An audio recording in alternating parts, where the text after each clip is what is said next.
Awesome. I want to know how you related to Komarok. Are you an ambassador or you are just Dr. Nyamu is my friend. And though watu hawajui, my son Gold alizaliwa hapa. Hatukuimake public ama hatukunini. Ile word fulani iko pale. So I think tumekuwa family with Komarok Modern. Nimevisit their different branches. So vile aliniambia na launch leo maternity places zingine pia kasema acha ni come through. Yes, Sid, hongera sana, album yako imeuza bro. Nafanya vizuri kabisa hiyo. Nashukuru sana. Unajisikiaje wakati hiyo ndio album yako ya kwanza? I'm so humbled na naweza sema I'm blessed. And thanks to you guys. Yani muli come through. Niko na video fulani ya hiyo entrance na ingianga hivi, yani naona like each and every one of you. Na nisikia poa sana. So thank you so much. Alafu Sid, mimi ni JT from EMB Media. Unaona hii oxygen facility ambayo imelaunchiwa leo inaweza sustain watu wangapi, ama itakuwa tu ni watu kidogo ama wachache according to your view? Hii hapa yenye wamelaunch leo pia mimi sijui bro, na nimekuja kusikia. So Sid, ngoma yako na Masauti ndio ngoma yako ya kwanza yenye imepata views nyingi sana kwa muda mchache. Unaichukuliaje hiyo? Kwa sababu wakati nilikuwa naangalia ngoma zako zote YouTube, hakuna ngoma kwa channel yako that is, hakuna ngoma yenye ina views nyingi kushinda hiyo. Unajisikiaje? Kwanza iligonga 1 million views within 1 week. Again, I'm blessed and I'm humbled for the love, yani my fans. Hiyo video ilikuwa nitoe baadaye, but due to public demand ni wasio walichukua wakasema ndio wanataka, so we had to shoot the video. And nashukuru sana imefika saa hii like 2 million in 3 weeks. Yani, which is very nice. Yeah man.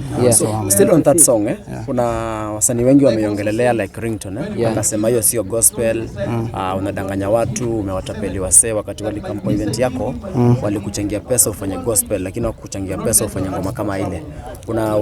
Unasemaje kuhusiana nayo? In the first place, mimi sikuforce mtu anichangie. Hiyo event yenyewe ile ni cost to do. Mageta. So mtu akienda hapo aseme vile sijui nini niliwakon nini. I didn't force you. Wewe ulikuja hapo out of you. Naona so ukikuja uanze kuongea vile unaongea si fresh. And then my album, the love song part is inspired na my wife, you know. Each and every song hapo ilikuwa dedicated to her. Mpaka ile Juliet na Romeo zote naelewa. What about the song you released yesterday? So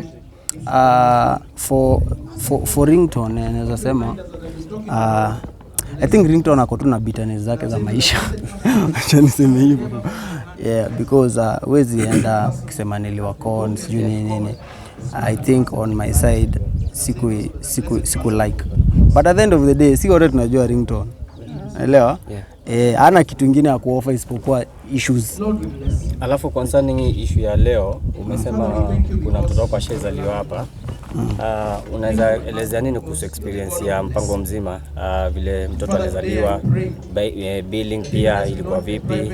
Kuna places billing pia ina taking time sana. Hapa ni fair. Check out. Hapa ni fair.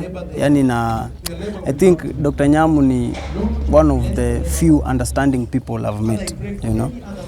So and then tulitreatiwa poa. That's why many family. Hello. Jana ulitoa Ghetto Love. Amazing man. Amazing. Yani album, from your album, each and every song natoa, yani wasa wana appreciate na wana receive poa.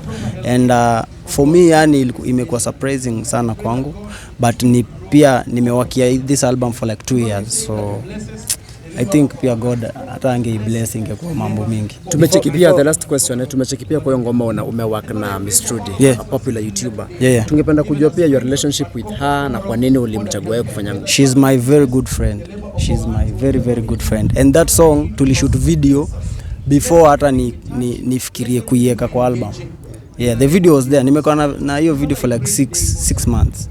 Just immediately after ndoa nilishoot hiyo Ghetto Love. Nani alikuja nayo concept ya kushoot hiyo video kwa supermarket na nini? Ni wewe ama ni director? I have a team. I have a very big team yenye inashughulikia hiyo.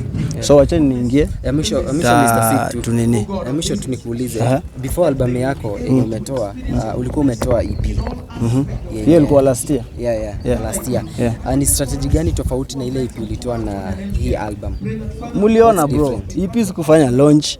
Yaani kuna so many things sikufanya. Thanks.